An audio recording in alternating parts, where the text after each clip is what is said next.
Everyone, welcome back to my channel cracks ये with ease.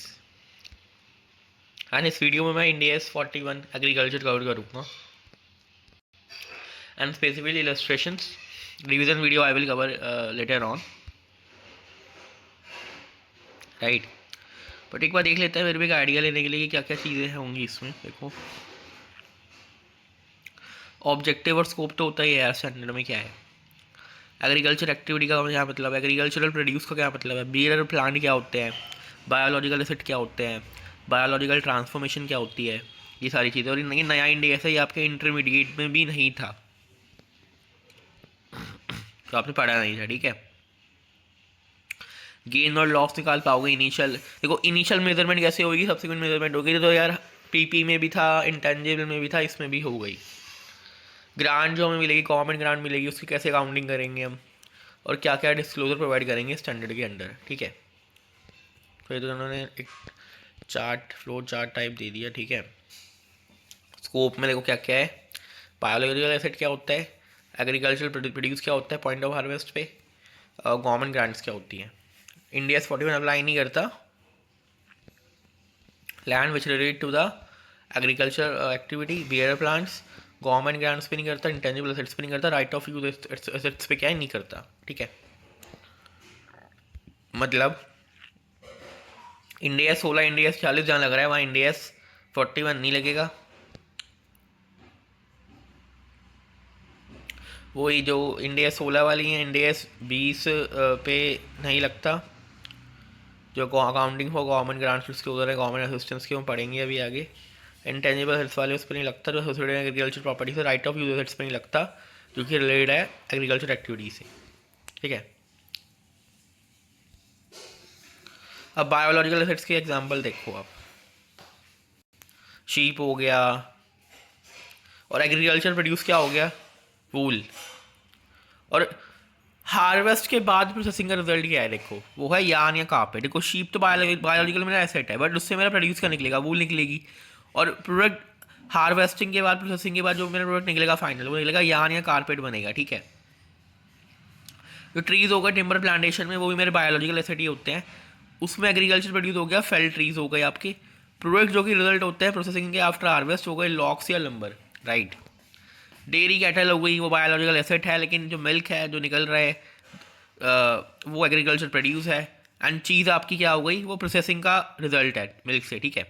Pigs हो गए, pigs आपका बायोलॉजिकल एसेट है, एग्रीकल्चर प्रोड्यूस हो गए कार उनका। और सॉसेजेस क्योर्ड खाम से आपके हो गए प्रोडक्ट हो गए। कॉटन प्लांट्स हो गए, शुगर केन हो गई, टबैको प्लांट्स हो गए, टी बुशेज हो गई, ग्रेप वाइन्स हो गई, फ्रूट ट्रीज हो गए, रबर ट्रीज हो गई, सारे आपके एग्रीकल्चरल बायोलॉजिकल एसेट्स हैं। बट इनका अगर आप देखोगे कि एग्रीकल्चर प्रोड्यूस क्या है, तो वो हार्वेस्टेड कॉटन है, ठीक है। हार्वेस्टेड केन है, पिग लीव्स है, पिग ग्रेप्स हैं, पिग फ्रूट है, जो भी है। और बाकी आप उसका वो भी देख सकते हो, ठीक है। बाकी डेफिनेशन इन्होंने दे रखी है यहाँ पे, we will cover this later on as I mention. Illustration बनते शुरू करते हैं। देखो, ABC limited grow wines, harvest the grapes. Wines grow करी एबीसी लिमिटेड ने, हार्वेस्ट कर दिए ग्रेप्स को, और वाइन प्रोड्यूस क्या है कर दी, ठीक है। कौन सी एक्टिविटीज़ इंडिया 41 के स्कोप में आती हैं। देखो यार, जो ग्रेप वाइन्स है ना, वो तो बियर प्लांट्स हैं। जो ग्रेप वाइन्स है वो तो बियर प्लांट्स हैं, क्योंकि वो कंटिन्यूली जनरेट करेंगे क्रॉप्स ऑफ ग्रेप्स को, क्योंकि इंडिया 16 में कवर होंगी। जब एंटिटी ने हार्वेस्ट कर दिया ग्रेप्स को, उनकी जो बायोलॉजिकल ट्रांसफॉर्मेशन है वो ख़त्म हो गई और वो एग्रीकल्चर प्रोड्यूस बन गए। जब वाइन्स ग्रेप्स हार्वेस्ट हो गए मेरे, तो वो बायोलॉजिकल ट्रांसफॉर्मेशन स्टॉप हो गई वहीं पे, और वो एग्रीकल्चर क्या है प्रोड्यूस बन गए। तो वहाँ पे मेरा इंडिया 41 लग जाएगा। और जब वो मेरे प्रोडक्ट बना, वाइन बन गई, मतलब मेरा स्टॉक बन गया हो, तो वहाँ पे इंडिया 2 लगेगा, inventories. This is a very good and logical question, I would say. तो देखो, जब तक मेरी वाइन थी, जब मेरा लगेगा इंडिया 16, ठीक है। जब ग्रेप्स हुए, क्योंकि ग्रेप्स फिर बायोलॉजिकल ट्रांसफॉर्मेशन स्टॉप हो गई और एग्रीकल्चर प्रोड्यूस बन गए, तो मेरा इंडिया 41 लगेगा। और जब मेरा वाइन बन गई, स्टॉक बन गया, तो मेरा इंडिया 2 लगेगा, राइट, 2 लगेगा, ठीक है। I hope you got it. बाकी एक बार हम डेफिनेशंस पे भी कवर करके देखते हैं इसमें। देखो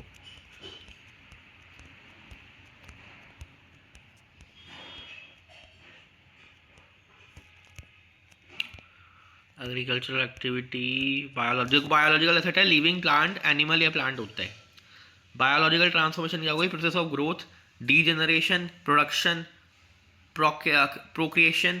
इट कॉजेज क्वालिटेटिव और quantitative changes in the biological क्या एसेट में। ग्रोथ मतलब इंक्रीज इन क्वांटिटी और इम्प्रूवमेंट क्वालिटी में एनिमल की। डीजेनरेशन मतलब डिक्रीज। प्रोडक्शन मतलब प्रोड्यूस करना। प्रोक्रिएशन मतलब क्रिएशन करना एडिशनल लिविंग एनिमल्स और मतलब बर्ड्स देके। तो एग्रीकल्चरल प्रोड्यूस होगा हार्वेस्टेड प्रोडक्ट किसका? एंटिटी के बायोलॉजिकल क्या एसेट्स का। तो बायोलॉजिकल एसेट से जो निकल के आया वो एग्रीकल्चर प्रोड्यूस होता है, जो कि हमारे इसमें क्या था? ग्रेप्स से, ठीक है। बियर प्लांट क्या हो गया? वो लिविंग प्लांट जो कि प्रोडक्शन में यूज होता है एग्रीकल्चर प्रोड्यूस के।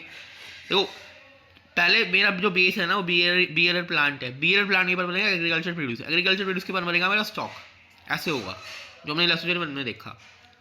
सो या तो वो बियर प्लांट वो प्लांट हो गया जो कि प्रोडक्शन सप्लाई में यूज हो रहा है, एक्सपेक्टेड है बियर करेगा produce for more than 1 period. और बियर प्लांट में मेरा इंडिया 16 लगता है, इंडिया 41 नहीं लगता।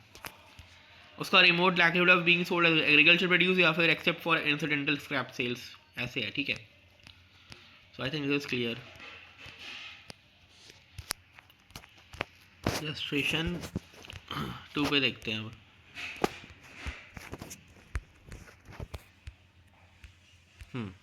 टू पे आते हैं।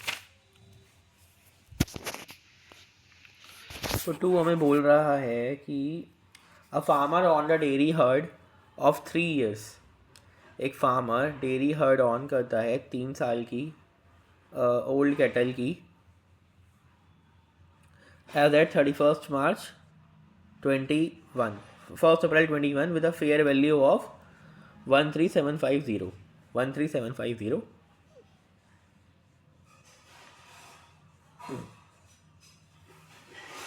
देखो डेयरी हर्ड की जो फेयर वैल्यू है 13,750 है, 13,750 है। और कैटल कितनी है? 250 है। कैटल कितनी है? 250 है, ठीक है। और जो फेयर वैल्यू है 3 साल की ओल्ड कैटल की वो है 60 रुपये पर कैटल। 60 रुपये क्या है? पर कैटल मेरी निकल के आती है, ठीक है, ओके। हाँ।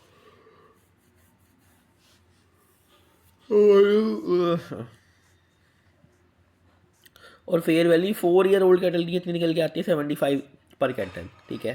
तो मुझे निकालना है calculate the measurement of group of cattle as 31st March 20x2 stating price और फिजिकल चेंज क्या सेपरेटली। प्राइस और फिजिकल चेंज को सेपरेटली बेसिकली क्या करते हुए स्टेट करते हुए आपको क्या है? मेजरमेंट निकालनी है ग्रुप ऑफ क्या? कैटल्स की।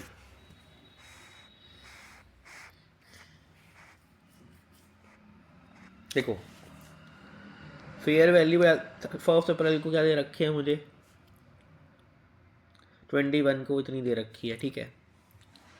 कितना इंक्रीज हुआ प्राइस चेंज की वजह से? देखो 1 अप्रैल 21 को दे रखे हैं, मैं 31 मार्च 2022 को निकालनी है। तो प्राइस चेंज की वजह से मेरा कितना इंक्रीमेंट क्या है हुआ वो देखो आप। वो देखो 13750 कितने की वैल्यू दे रखी है? 250 की। 13750 दे रखी है मेरे को 250 की। एक सेकेंड, ठीक है। तो देखो 13750 मेरे को दे रखे है कितने की? 250 की। तो मेरी पर कैटल निकल के आ जाएगी 1 अप्रैल 2021 को 55 रुपये पर कैटल। अब 3 साल के ओल्ड कैटल की जो वैल्यू है ना, देखो मैं उस पे हूँ। मतलब मेरा प्राइस चेंज होने से कितना इम्पैक्ट पड़ा, मैं टाइम चेंज होने से इम्पैक्ट नहीं कर रहा, मैं प्राइस चेंज की बात कर रहा हूँ। देखो अगर मैं 4 साल का फेयर वैल्यू लूँगा तो है बढ़ा हुआ, ठीक है, बट उसमें आपका टाइम गैप आ जाएगा। तो this is not a price change, this is a physical change. अब मैं यहाँ प्राइस चेंज की बात कर रहा हूँ। तो 55 रुपये की थी और सिमिलर 3 साल के ओल्ड कैटल की वैल्यू कितनी है? 60 रुपये। तो लोगों 5 रुपये का डिफरेंस है और 250 कटल है मेरे पास, 250 कटल है मेरे पास। तो 1250 आपकी क्या ऐड हो जाएगी, 1250 आपकी इंक्रीमेंट हुई है, 1250 आपकी इंक्रीमेंट क्या है हुई है। अब बात करते हैं फिजिकल चेंज की, जो हमारा टाइम पीरियड की वजह से हुआ है फिजिकल चेंज। तो अब मैं उस पर तो ले ही आया, 60 तक तो मैं ले ही आया, तो 75 माइनस 60 इंटू कर दोगे आप क्या 250, 75 माइनस 60 इंटू 250 कर दोगे तो आपका आएगा 3750। ये आपका हुआ है टाइम पीरियड वही चेंज, जिसको हमने फिजिकल चेंज बोला है, ठीक है। I hope you got it. ऐसे आपकी फेयर वैल्यू निकल के आ जाएगी एट द 31 मार्च 2022 निकल गई। अब अकाउंट कैसे करोगे आप, कितनी इंक्रीमेंट हुई देखो, 1250 प्लस 3750, 5000 रुपये मेरे को मेरी बायोलॉजिकल एसेट बढ़ गई at the end of reporting period. तो biological asset account debit to gain या change in value P&L account being change in value of cattle recognise at the end of the reporting period. मैंने change in value of cattle recognise करी है reporting period के क्या and में। तो मेरे को लगता है क्लियर होगा। देखो इसमें ना, देखो उसमें कुछ नहीं करना, इसमें आपको पहले तो क्या करना है,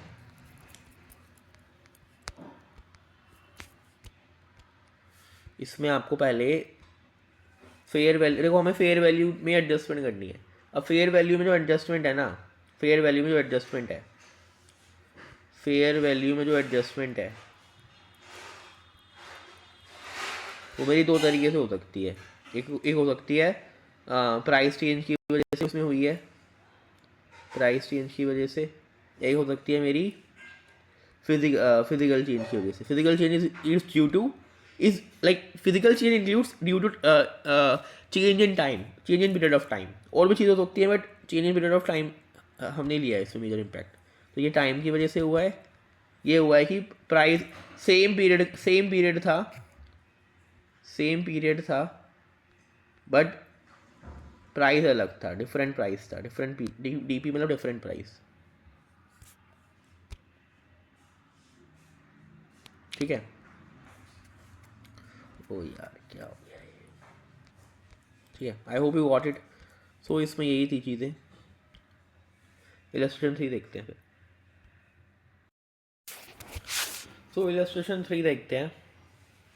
सो XYZ लिमिटेड ऑन 1 दिसंबर 2023 ने परचेज करी 100 sheep from a market for 5 lakh. 5 lakh रुपए की मैंने 100 शीप परचेज करी मार्केट से। 100 शीप मतलब मेरे को लगभग पड़ी 5000 रुपये की एक शीप, ठीक है। 5000 रुपये पर शीप मेरे को क्या है पड़ी, 5000 रुपये पर शीप, ओके। इसको मैं यहाँ लिखता हूँ, रुको। तो अगर मैं बात करूँ XYZ लिमिटेड के लिए 1 दिसंबर 2023 को क्या है, नंबर ऑफ शिप्स कितनी है 100 है, ठीक है। 100 है और मार्केट से मैंने इतनी परचेज करी है, कॉस्ट कितनी पड़ी मेरे को 5 लाख की, ठीक है।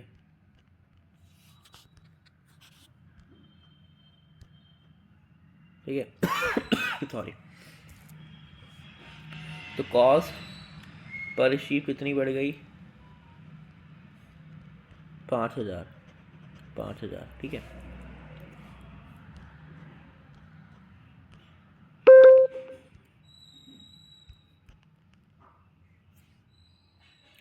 अब आगे पढ़ते हैं एक बार इसको। So the transaction cost of 2% on the market price of the sheep was incurred. The transaction cost कितनी की 2% of the market price of the sheep was incurred which was paid by the seller. तो 5 लाख रुपए पे 2% मतलब 10,000 रुपये की क्या है, 10,000 रुपये की क्या है टीसी इनकर हुई ट्रांजेक्शन कॉस्ट, जो कि किसने पे करी है, सेलर ने, बेचने वाले ने पे करी है। शीप की जो फेयर वैल्यू है ना 5 लाख से 6 लाख हो गई कब, अगले बेसिकली अगले साल, मतलब लगभग कितने आप कह सकते हो 4 महीने बाद, ठीक है, क्योंकि मैंने परचेज करी थी दिसंबर 2023 को। ट्रांजेक्शन कॉस्ट 2% की would have to incurred by the seller to get the sheep to the relevant market. अब उसको 2% की ट्रांजेक्शन कॉस्ट और करनी पड़ेगी रेलेवेंट मार्केट को तक ले जाने में। हमें फेयर वैल्यू बतानी है परचेज की डेट पे और रिपोर्टिंग डेट पे, और जर्नल एंट्री भी क्या है, पास करनी है। देखो डेट ऑफ परचेज पे तो मेरी क्या है, 5 लाख कॉस्ट है, पर 10,000 रुपये की मेरी क्या हो गई, ट्रांजेक्शन कॉस्ट हो गई। ठीक है, तो वो मेरी फेयर वैल्यू कैसे निकालूंगा, फेयर वैल्यू में से मैं अपने ट्रांजेक्शन कॉस्ट क्या है माइनस कर दूंगा, ट्रांजेक्शन कॉस्ट क्या है माइनस कर दूंगा, तो मेरी 4,90,000 आ जाएगी डेट ऑफ परचेज वाली दिन, और 10,000 रुपये मैं क्या चार्ज कर दूंगा प्रॉफिट एंड लॉस में। ठीक है, तो biological asset account debit, loss on initial regulation account debit to bank account. खर्चा रिकग्नाइज कर लिया पीएनएल में, ये स्टेटमेंट ऑफ पीएनएल में चला जाएगा, स्टेटमेंट ऑफ पीएनएल में चला जाएगा, ये मेरा एसेट में चला जाएगा, ये मेरा क्या है कैश में इम्पैक्ट आएगा इसका। ठीक है, ऑन 31 मार्च 2024 शीप वुड भी मेरी मेजर करी जाएगी 5,88,000 की। क्यों, क्योंकि मेरी 2% की क्या लगी है इसमें, 2% की और क्या है, देखो 2% की मेरी और क्या है, ट्रांजेक्शन कॉस्ट है, तो ट्रांजेक्शन कॉस्ट में क्या है माइनस करूँगा, 6 लाख में ट्रांजेक्शन कॉस्ट माइनस कर दूँगा 12,000 की, 2% निकालोगे 6 लाख का ही, तो आपकी 5,88,000 आ जाएगी। ठीक है, राइट। और आप देखो 4,90,000 का था मेरा, 5,88,000 का हो गया, 5,88,000 का हो गया, तो कितने से बढ़ाऊँगा, 98,000 से मेरा बढ़ जाएगा, 98,000 से मेरा क्या है बढ़ जाएगा।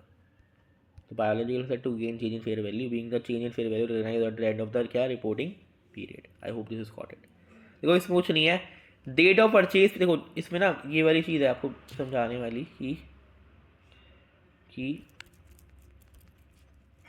देखो अगर मैं बात करूँ ना, देखो डेट ऑफ परचेज वाले दिन क्या होती है, जो बायोलॉजिकल एसेट है, बायोलॉजिकल एसेट है बीए बोल रहा हूँ उसको मैं, ये आपकी fair value less cost to sell पे वैल्यू होती है, FVL CTS पे वैल्यू होती है। मतलब फेयर देखो हमने फेयर वैल्यू उसकी थी 5 लाख रुपये, उस क्वेश्चन में देखो आप ध्यान से, फेयर वैल्यू तो 5 ही थी, मतलब ये फेयर वैल्यू नहीं आपकी ट्रांजेक्शन कॉस्ट थी, बेसिकली कॉस्ट ऑफ परचेज थी, बट इसमें तो मैं कॉस्ट टू सेल सारी चीज़ें फेयर वैल्यू तक कैसे पहुँचूंगा, जब मैं इसमें ट्रांजेक्शन कॉस्ट माइनस कर दूंगा, ट्रांजेक्शन कॉस्ट क्या है माइनस कर दूंगा, तो मेरी फेयर वैल्यू निकल के आ जाएगी। और कॉस्ट टू सेल मेरी ऐसे कुछ देनी रखी है, वो बात है 31 मार्च 2024 वाली बात है। तो मेरी वैल्यूएशन मैंने 5 लाख माइनस 2% कर दिया था उसमें से, मतलब 5 लाख का 98% ले लिया था मैंने उसके लिए।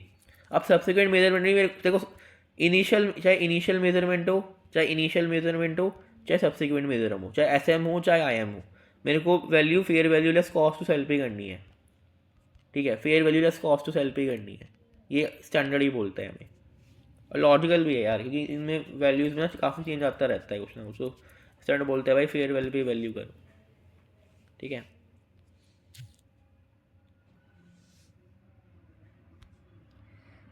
तो देखते हैं ये वाला क्वेश्चन, देखो agro foods limited runs a poultry farm business, ये वाली कंपनी है ना, ये पोल्ट्री फार्म बिजनेस रन कर रही है, इसको गवर्नमेंट ग्रांट मिली है सरकार से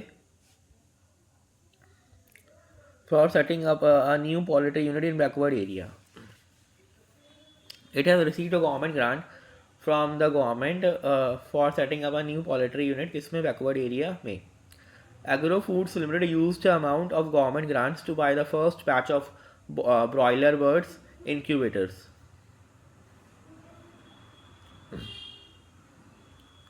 एग्रो फूड्स लिमिटेड ने यूज़ करी है ये वाली अमाउंट गवर्नमेंट ग्रांट की, वो बाय करेगी फर्स्ट बैच इसका ब्रॉयलर बर्ड्स का इंक्यूबेटर्स का। जो ब्रॉयलर बर्ड्स हैं वो मेजर होते हैं fair value less cost to sell पे, लेकिन जो इंक्यूबेटर मशीन है वो मेजर होती है as per the cost model इसमें इंडियस 16 के हिसाब से, ठीक है। तो ब्रॉयलर बर्ड्स तो मेजर होते हैं fair value less cost to sell पे, इन जो इंक्यूबेटर मशीन है वो मेजर होती है as per the cost model in Ind AS क्या 16। तो पोल्ट्री फार्म बिजनेस रन करती है कंपनी, गवर्नमेंट ग्रांट में मिली है इसको, गवर्नमेंट से सेटअप करने के लिए नई पोल्ट्री यूनिट को बैकवर्ड एरिया में, और उन्होंने first batch of broiler birds भी बाय करे हैं। ब्रॉयलर बर्ड्स आपको पता है fair value less cost to sell पे मेजर होंगे, हावर इंक्यूबेटर मशीन आपकी मेजर होगी as per cost model basically India 16 के हिसाब से, पर BP के हिसाब से। ठीक है, As such, there are no condition attached to the release of the government grant pertaining to purchase of poultry birds. हालांकि कोई ऐसी कंडीशन नहीं थी जो रिलेट करती है रिलीज ऑफ गवर्नमेंट ग्रांट्स की poultry birds परचेज के regarding. However as regards investment in incubator and other related plant and machinery item, the government grant contains a condition that the plant and machinery item should be used for a minimum period of 3 years. Government grant ने condition लगा दी है भाई 3 साल के लिए तो आपको use करनी पड़ेगी प्लांट एंड मशीनरी की item. The useful life of the incubator machine has also been determined to be 3 years in accordance with the a management estimate of the time period over which the economic benefits embedded in the incubator machine shall be consumed. जो useful life है incubator machine की वो भी पता लगाई गई थी 3 साल है इन अकॉर्डेंस विद जो मैनेजमेंट के एस्टिमेट के अकॉर्डिंग थी टाइम पीरियड के ओवर विच जो इकोनॉमिक बेनिफिट्स है जो इंक्यूबेटर मशीन में जो है क्या है कंज्यूम करे जाएंगे. एडवाइस करो अकाउंटिंग रिक्वायरमेंट्स प्रिस्क्राइब इंडियस 41 में जो कर रखी है एग्रीकल्चर में और इंडियस 20 अकाउंटिंग फॉर गवर्नमेंट में जो बता रखी है इन रिस्पेक्ट ऑफ वो द गवर्नमेंट या ग्रांट्स. ठीक है, तो इसमें हम देखते हैं क्या answer. Indians 41 requires an unconditional government grant. Indians 41 require करता है अनकंडीशनल गवर्नमेंट ग्रांट जो कि रिलेटेड होती है to biological asset measured at its fair value less cost to sell to be recognise the profit और loss when and only when the government grants become क्या receivable.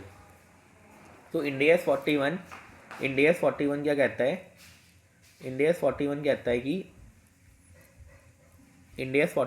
है कि unconditional government grant require करती है basically requires an unconditional government grant related to a biological asset. वो measure होनी चाहिए fair value less cost to क्या shall B recognise होनी चाहिए प्रॉफिट और लॉस में only when and only when तो गवर्नमेंट ग्रांट बिकम जब मेरी गवर्नमेंट ग्रांट क्या हो जाए रिसीवेबल हो जाए मेरे को मिलने योग्य हो जाए. ठीक है, accordingly the amount of government grant जो एट्रीब्यूटेबल है बॉयलर बर्ड से विच क्वालिफाई द बायोलॉजिकल बर्ड शैल भी रिकग्नाइज हो जाएगी प्रॉफिट और लॉस में जब ग्रांट क्या रिसीवेबल क्या मेरी हो जाएगी. If a government grant is conditional, अगर एक गवर्नमेंट ग्रांट मेरी कंडीशनल है including when a government grant requires an entity not to engage in specified agricultural activity an entity should recognise the government grant in profit और loss when and only when conditions जो attaching to the government grant क्या है met हो जाए. अगर government grant एक conditional है including जब एक गवर्नमेंट ग्रांट रिक्वायर करती है एंटिटी को कि वो इंगेज ना हो स्पेसिफाइड एग्रीकल्चर एक्टिविटी में, एक एंटिटी को रिकग्नाइज करनी चाहिए गवर्नमेंट ग्रांट जिसमें प्रॉफिट और लॉस में तभी जब कंडीशंस जो गवर्नमेंट ग्रांट की हैं वो क्या है मीट हो जाए. This provision of Ind AS 41 applicable नहीं है as we have been informed that there are no conditions attached to the release of a government grant pertaining to broiler birds, क्योंकि कोई कंडीशन ही नहीं है गवर्नमेंट ग्रांट के रिलीज के regarding जो पर्टेन कर रही है ब्रॉयलर बर्ड्स के regarding. In the given case the grant related to broiler birds has already been receive. इस अब केस में जो ग्रांट है ब्रॉयलर बर्ड से रिलेटेड वो हमें ऑलरेडी क्या रिसीव हो चुकी है for the purpose of providing immediate financial support entity को with no future related conditions to भी क्या है फुलफिल्ड होनी चाहिए. अकॉर्डिंगली जो ग्रांट है क्योंकि रिलेट कर रही है टू ब्रॉयलर बर्ड्स वो रिकग्नाइज करी जाएगी प्रॉफिट और लॉस में उस पीरियड में जब वो क्या है रिसीव करी गई. ठीक है, ये जो government grant relates to a biological asset measured as its cost less than accumulated depreciation and accumulated impairment losses जो एंटिटी अप्लाई करती है Ind AS 20 accounting for government grants and disclose इसी गवर्नमेंट के असिस्टेंस की. जो मशीन है the incubator machine does not qualify as a biological asset as it is specifically covered by the India 16 which states that plant and machinery items used to develop or maintain biological assets is covered by India 16. Therefore, provisions relating to government grants contained in India's 41 will not apply to the incubator machine. Therefore, we have to apply directly the provisions contained in Indian Accounting Standard 20. India's 20 contains two methods of presentation financial statement of grants or the appropriate portion of grants related to assets are regarded as acceptable alternatives. एक method है कि हम directly क्या profit and loss में क्या recognise कर लें deferred income में रिकग्नाइज कर लें और बाकी प्रॉफिट एंड लॉस में मतलब प्रॉफिट की तरह रिकग्नाइज कर देना है और यूजफुल लाइफ जैसे. दूसरा है कि हम कैरिंग अमाउंट रिड्यूस कर दें और रिड्यूस डेप्रिसिएशन चार्ज करें P&L में. तो the grant relating to incubator machine will have to be accounted as a deferred income that is recognized in the profit or loss on a systematic basis over a period of 3 years in line with the conditions attached to the grant. Alternatively, the grant may be deducted in determining the carrying amount of the incubator. In such a case, the grant is recognized in the profit and loss over the 3-year useful life of the depreciable incubator machine as a reduced depreciation expense.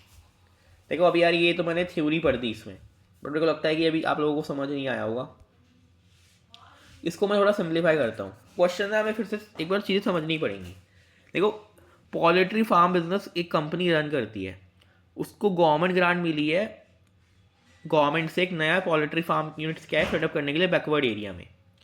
अब agro ना वो amount use करते हैं government grant की एक boiler birds के patch को खरीदने के लिए और इंक्यूबेटर को खरीदने के लिए. मतलब दो चीज़ें खरीदती है वो. एक तो खरीदती है बॉयलर बर्ड्स और एक खरीदती है इंक्यूबेटर. अब जो बॉयलर बर्ड्स हैं वो तो as per Ind AS 41 fair value less cost to sell measure होता है. इंड AS 41 के हिसाब से मेजर होता है क्योंकि वो क्या है, बायोलॉजिकल एसेट है.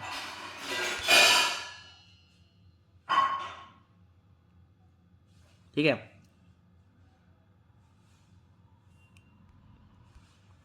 अब जो ये है मेरा ये इंक्यूबेटर मेरा एक एसेट है जो मेरा over the economic useful life मेरे को बेनिफिट्स देगा.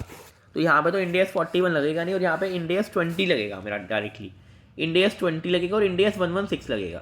दो इंड AS लगेंगे, एक प्रॉपर्टी प्लांट इक्विपमेंट वाला और एक लगेगा इंड AS 41 इंक्यूबेटर के केस में. इंक्यूबेटर के केस में Ind AS 20 counting for government grants and Ind AS 116. Boiler के केस में लगेंगे आपके इंड AS 41 जो हमें प्रोविजंस बताएगा. ठीक है, इतना क्लियर है.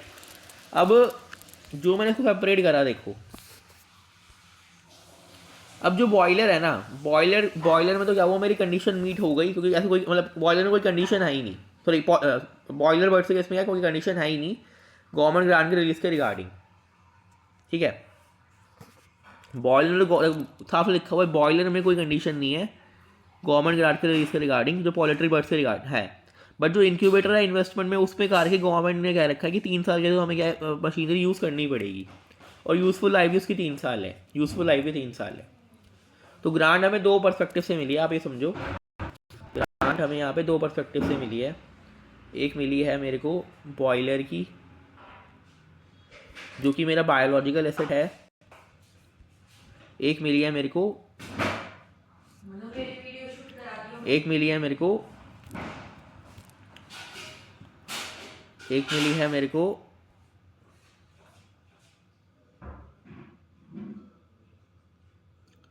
किसकी, इंक्यूबेटर की.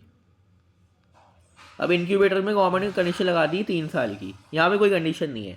तो यहाँ पर तो मैं डायरेक्टली क्या है इसको अपना P&L में रिकग्नाइज कर लूँगा. ठीक है, जो मेरा इंड AS बोलता है जब कंडीशन नहीं होती मैं डायरेक्टली P&L में रिकग्नाइज कर लेता हूँ. ठीक है, हमें आंसर में भी दिया हुआ है कि जो grants related to boiler birds हैं वो रिकग्नाइज कर ली जाएंगी प्रॉफिट एंड लॉस में उस पीरियड में जिसमें वो क्या है रिसीव हुई है. बट अगर मैं इंक्यूबेटर की बात करूँ तो इंक्यूबेटर के केस में क्या होगा, यहाँ पर मैं इसको देखो यहाँ पे कंडीशन है इसलिए मेरे को देखो कंडीशनल ग्रांट है ये. यहाँ पे या तो मैं इसको डेफर्ड इनकम की तरह दिखाऊं और जब मैं जैसे मैं कंडीशंस मीट करता रहूँ मतलब यूजफुल लाइफ की जो कंडीशन है वो मीट करनी पड़ेगी मेरे को. इसमें जो मेरा इंक्यूबेटर है कि मेरे 2 ऑप्शन है तो मैं डेफर्ड DI दिखा दूँ, डेफर्ड इनकम दिखा दूँ और यूजफुल लाइफ 3 साल की यूजफुल लाइफ 3 साल में वो जो मेरे को मिली है ग्रांट उसको ओवर द यूजफुल लाइफ क्या है एसेट की चार्ज कर दूँ या मैं कैरिंग अमाउंट माइनस ग्रांट कर दूँ. इससे क्या होगा, इससे इम्पैक्ट ये पड़ेगा कि मेरा डेप्रिसिएशन क्या है कम हो जाएगा. डेप्रिसिएशन कम होएगा तो बात वही पड़ गई. देखो बात तो नेट इम्पैक्ट वही पड़ेगा बट प्रेजेंटेशन का फ़र्क है.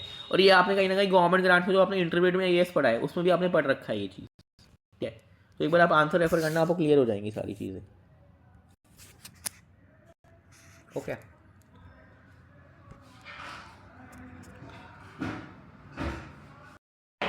तो चलो यार इलस्ट्रेशन 5 करते हैं विच इज़ देखो इसमें क्या है कंपनी है जो कि फाइनेंशियल स्टेटमेंट है 31 मार्च को क्या है प्रिपेयर करती है. थोड़ा इसको जल्दी कराऊंगा क्योंकि बड़ी ये इंपॉर्टेंट इलस्ट्रेशन, आप इसको इंपॉर्टेंट मार्क कर सकते हो। अब 1 अप्रैल 2021 को कंपनी कैरी आउट करती है फॉलोइंग ट्रांजेक्शन। कंपनी ने एक लैंड परचेज कर ली 50 लाख की, 200 डेयरी काव परचेज कर ली जिसकी जो एवरेज एज है 2 साल है, 10 लाख के लिए, मतलब लगभग 5,000 रुपये की मेरी पर काव कॉस्ट निकल के आ गई इसमें, ठीक है। ग्रांट रिसीव करी 10 लाख रुपए की गवर्नमेंट से, और ये नॉन रिफंडेबल है, बल्ले बल्ले हो गए। ईयर एंडेड 31 मार्च 2022 से कंपनी ने फॉलोइंग कॉस्ट इनकर करी। 6 लाख रुपए भाई मेरे इनकर हुए कंडीशन ऑफ एनिमल की मेंटेनेंस में, और कुछ 4 लाख रुपए ब्रीडिंग में। अब 1 अक्टूबर 2021 को, मतलब लगभग आप अगर 1 अप्रैल से काउंट करोगे 6 महीने बाद 100 बछड़े बॉर्न हुए। कोई चेंजेस नहीं है नंबर ऑफ एनिमल्स में।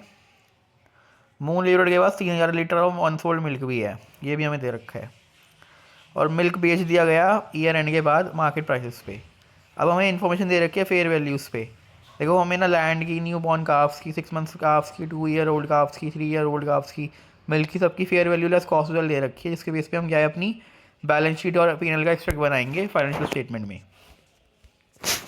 तो देखो यार, सबसे पहले मैं खर्चे को देख रहा हूँ। खर्चा मेरे 10 लाख रुपये खर्चा हुआ है, 6 लाख रुपये का उसमें और 4 लाख रुपये का उसमें। फटाफट उसको काउंट कर दो, P&L में डाल दो। क्या कर दो, उसको P&L में डाल दो, ठीक है। यहाँ पे डाल दिया मेंटेनेंस कॉस्ट और ब्रीडिंग फीस के नाम से। एक कैश कम हो गया मेरा, और एक मैंने खर्चा किया उसको P&L में क्या है डाल दिया। ये तो इजी, आई थिंक इतना आपको समझ आ गया होगा। दूसरा मैं क्या करता हूँ, इसमें लैंड दिखाता हूँ। देखो लैंड की अकाउंटिंग देखो, 50 लाख, मैं देखो वैसे तो रिवैल्यूएशन मॉडल फॉलो कर सकते हैं, बट क्वेश्चन में हमने लिया है कॉस्ट मॉडल, तो चाहे 70 लाख रुपए वैल्यू हो गई है उसकी ईयर एंड पे, बट हम 50 लाख पे शो करेंगे लैंड को, ठीक है। लैंड इज़ 50 लाख, ठीक है। वर्किंग नोट नंबर 1 पढ़ देते हैं। The purchase of land is not govern. देखो परचेज ऑफ लैंड में कोई इंडिया 41 तो लग नहीं रहा, जो रेलेवेंट स्टैंडर्ड अप्लाई करेगा वो इंडिया 16 है। Under the standard land would initially record होगी किस पे, कॉस्ट पे, और डेप्रिशिएट करती जाएगी यूजफुल इकोनॉमिक लाइफ के हिसाब से। This would usually be considered to be infinite in case of land, and so no depreciation क्या है अप्रोप्रिएट रहेगा। कॉस्ट मॉडल के अंडर कोई रिकग्निशन नहीं होती कॉस्ट एक्विजिशन चेंजेस में वैल्यू ऑफ लैंड में। This allows alternative treatment under revaluation model would permit the land to be revalued to market value with the revaluation surplus में कहाँ ले जाऊंगा, OCI में ले जाऊंगा। हमने यहाँ पे कॉस्ट मॉडल फॉलो करा है, हमें रिवैल्यूएशन नहीं फॉलो करा, ठीक है। जो रिवैल्यूएशन फॉलो करते हैं तो हम OCI में अब ले जाते हैं, जो भी हम रिवैल्यूएशन हमारा गेन होता है इसमें 20 लाख रुपये का, ठीक है। अब देखो लैंड मैंने शो कर दी, ख़त्म यहाँ पे काम। अब बछड़े, अब बात आई गाँव की, काउस की, ठीक है, सॉरी। सो काउस के केस में 200 काउस है 11 लाख रुपए की, क्योंकि अब इसमें वैल्यू देखो, मेरी 1300 रुपये वैल्यू कितनी है, 5200 वैल्यू, 5500 वैल्यू हो रखी है, क्योंकि 3 साल तो हो गए, 2 साल वो पहले ही थे, और अब 1 साल और हो गया, 3 साल हो जाएंगे, तो 5500 इंटू 5000 कर दो। देखो 5000 पर काउ था, और सॉरी 200 काउ थी मेरी, 200 काउ थी, और 5500 क्या है पर काउ मेरे को दे रखा है fair value less cost to sell. तो लगभग आपका ये निकल के आ जाएगा 11 लाख रुपये। 11 लाख रुपये आप P&L में डाल दोगे, ठीक है। अब आपकी, जब आपने इनिशियली रिकॉर्ड करा होगा, किस पे रिकॉर्ड करा होगा, इनिशियली आपने 10 लाख पे रिकॉर्ड करा होगा, आपने कितने रुपए से बढ़ाया, 1 लाख रुपए से बढ़ाया। 1 लाख रुपए आपने कहाँ डाल दिए, P&L में डाल दिए। जो चेंजेस हुए हैं आपकी फेयर वैल्यू में परचेज डेयरी काउ में। वर्किंग नोट नंबर 2 पढ़ते हैं। अब इसमें ना 1 लाख रुपये का ना आपको बाइफरकेशन करना पड़ेगा। देखो एक तो हुआ होगा आपका, हमने इलस्ट्रेशन पहले वाली में भी करा था ऐसा एक केस की, जहाँ पे एक तो फिजिकल चेंज की वजह से हुआ है और एक प्राइस चेंज की वजह से हमने निकाली थी चीज़ें, ठीक है। तो 1 लाख रुपये का बाइफरकेशन होगा, 40,000 तो मेरा हो रहा है प्राइस चेंज की वजह से, 40,000 प्राइस चेंज की वजह से हो रहा है, फिजिकल चेंज की वजह से हो रहा है मेरा 60,000 रुपये का।